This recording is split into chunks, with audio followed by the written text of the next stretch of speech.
happening, folks?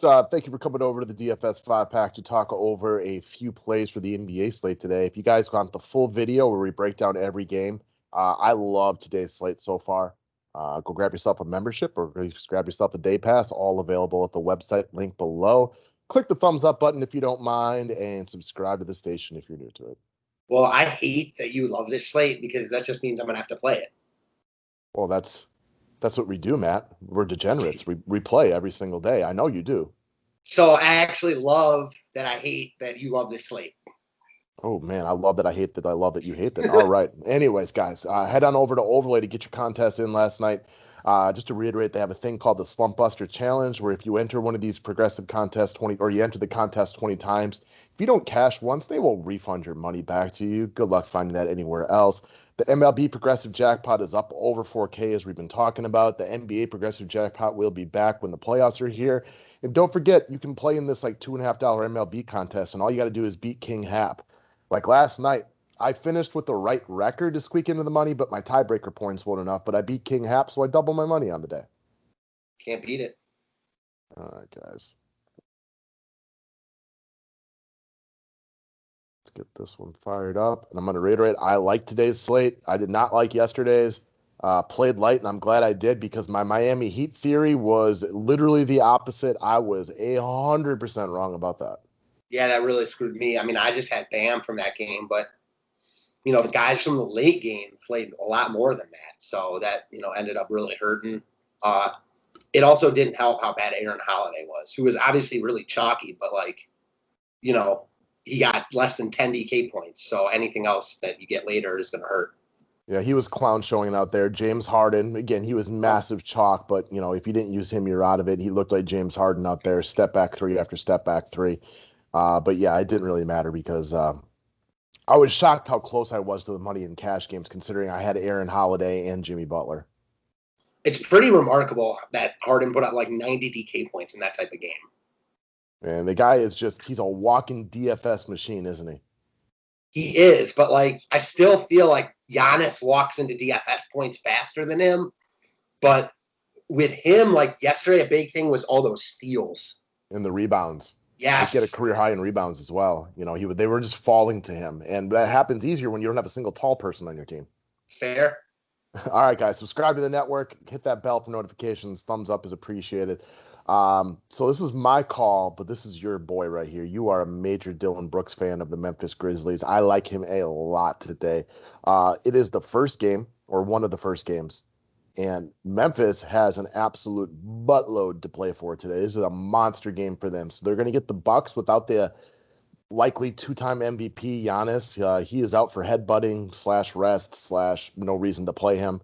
So he won't be in this game, making the Bucks' overall defense significantly weaker. I also am not going to be surprised if we get a lack of Middleton today and a lack of, Brook Lopez and guys like that. Milwaukee, they got nothing left to play for. And I know if you're trying to get into the playoffs as one of the other Western Conference teams, that sucks for you, but it is what it is. Milwaukee's here going for a chip this year. They are not going to get their A effort kind of a defense or anything like that. Their deficiencies on defense, they protect the lane as well as anybody in the association, but they leave three-point shooters wide open. Well, Matt, I know you're a big fan. What does Dillon Brooks do really well? Shoots three-pointers. Yeah, he is pretty good at that. He's a very affordable piece of Memphis. One of the themes today, and I respect Draftkings for doing this, all of the obvious plays from all the obvious teams, all are priced up. Well, Dillon Brooks is not overly priced up. This dude's got 20+ in every game in the bubble. He's coming off of a bad game against Boston, who was a much better defense given how they played this game than what you should expect out of Milwaukee today. I think Dillon Brooks has big upside in a game where Memphis, they ain't messing around. This game is, they're going to have to be up by 25 in order to give up on this game. So expect the starters to play big minutes, and I think you could see 35+ minutes of Brooks today knocking down three-pointers. Yeah, they're going to have to be up massive amounts. And if they're up that much, you got to assume that Brooks at least had something to do with that. Solid piece right here. Very, very affordable at $5,500. I'm a Brooks fan. Sign me up. Yeah, I didn't think I'd have trouble talking you into him. So speaking of guys, I think that's almost the theme of the day. Guys you like more than I do, because I am not usually a Damian Lillard fan. And there may be no other day ever that I would possibly come onto his show, risk my reputation and tell y'all to play Damian Lillard at 11-2. But today is the day. It's Dame's world right now, and we're all just living in it. This guy is absolutely scorching hot on fire. This is a high price tag for him, but he's worth it today. We are going to have plenty of punt plays in order to save money. Those will start to come in throughout the day. You're going to get tons of them, so no worry. Bev and PG-13 lit a fire under this guy, and that crazy guy Skip Bayless as well, talking down on him. And none of this is hobbled by the fact that CJ McCollum, even if he plays today, has got a fracture in his back, which makes life harder on him, which is why Dame's taking a million shots. They need this game. The only thing I can say is if like Memphis and Phoenix lose, and I expect them both to win, they don't need the win quite as much. So if that were to change, I might looking at it a little bit differently, but I'd still probably play him. Yeah, I mean, listen, I expect at least one of those teams to win. If that happens, then maybe you make some changes later. It's not till the night game, but still probably play him. I agree with you. Man, it's funny because, like, Dame is not an 11-2 player. Like, his career, he's just not an 11-2 player. I mean, you talked about that all the time. He's not. but right now he is because of how he's playing. But also not only that, like, it just means, like, usually in a normal NBA slate, there's, if Damian Lillard was 11-2, there'd also be Giannis at 11K and Harden and 3 or 4 other studs. Well, here, there's other, good players on the slate. But as far as a guy who needs to win the game, I mean, we've seen what Dame's been doing, and I don't expect it to stop today. Yeah, and like Devin Booker is also massively priced up today. So like the other guys that you could spend big money on are also overpriced. There's no question about it. Lillard is not an 11-2 guy, as you said. He is overpriced today, no questions about it. You can't even argue with that statement. But right now, he is worth the money because also there is going to be, as the day progresses, like I'm not surprised to find out that I'm going to click on Fantasy Labs in any minute. It's going to be like, oh, Middleton's out, Bledsoe's out. We already know Giannis is out, Brook Lopez is out. And all of a sudden you get Frank Masons and Sterling Brown. There's going to be value. No doubt. All right, so I'm going to stick with this game, and I'm going to go to the other guy, the second banana, in my opinion, right now. With McCollum being massively hobbled, look for the reinvigorated Carmelo Anthony to be, to use Matt's words, cog in the machine type of play today. CJ is just not 100%. So if he's out, better for Melo. But even if he's in, probably not trying to stress him out more than you have to. In mad respect to CJ for being the baller that he is to being out there right now. Again, if the Grizz and Suns both choke today, maybe this changes my opinion a little bit, but not really.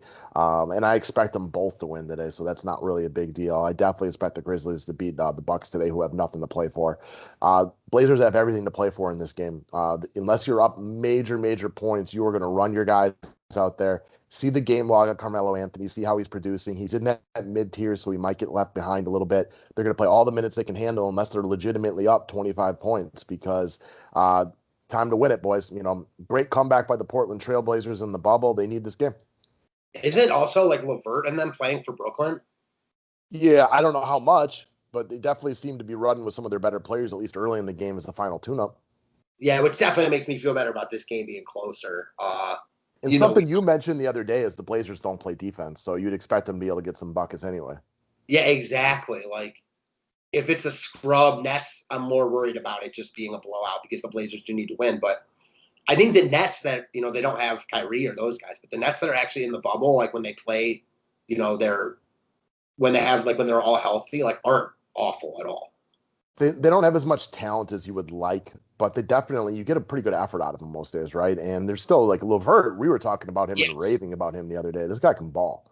Like they're just not awful. Like LeVert is really coming into his own. They're obviously not good. They have no chance to win in the first round. They're just not atrocious like the Wizards. Yeah, I got you. All right, man. So theme of the day for me, look at the teams that need dubs.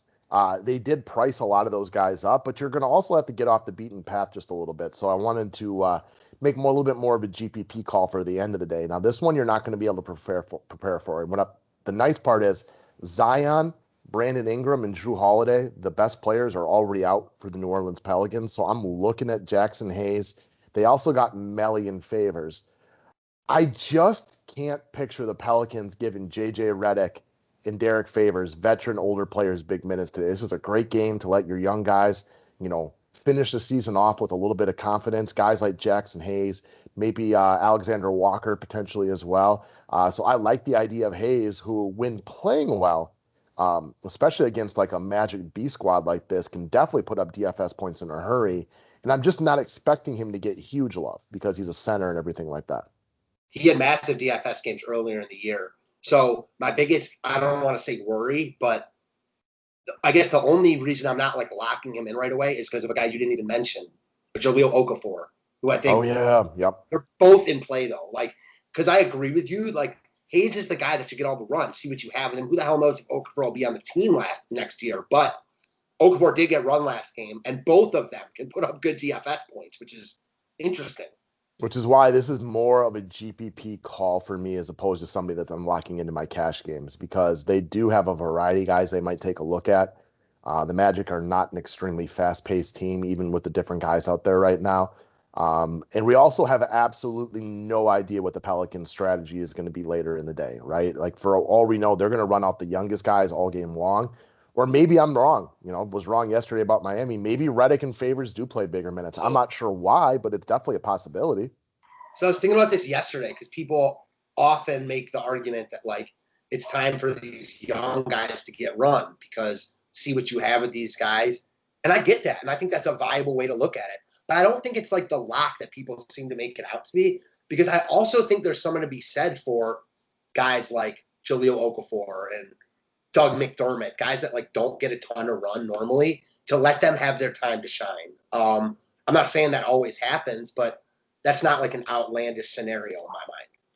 For me, the way I build today, especially in cash games, is go heavy on the games that matter and then sprinkle in a couple of low-cost guys in good positions. Those guys will come with better clarity as the day progresses. We'll cover them in members only. But you definitely want to focus on the Blazers, the Suns, and the Memphis Grizzlies as much as you can, because at least you know they're going to get their minutes, which is huge in a situation like this. Yesterday, we were all stuck guessing. Clearly, I guessed wrong by looking at the Miami Heat, which were literally the worst option on the board. Today, we have significantly more clarity with we know the teams that need to win this game. And then you're going to want to sprinkle in a couple of upside guys, especially if you're playing in GPPs. Yeah. Oh, man, you just made a point that I forgot what I was going to say. Damn it. All right, well, we'll move along, guys. Anyway, click the thumbs up button if you don't mind. Grab those memberships over at the website, and we'll talk to you guys for some overlay momentarily. Thanks, guys.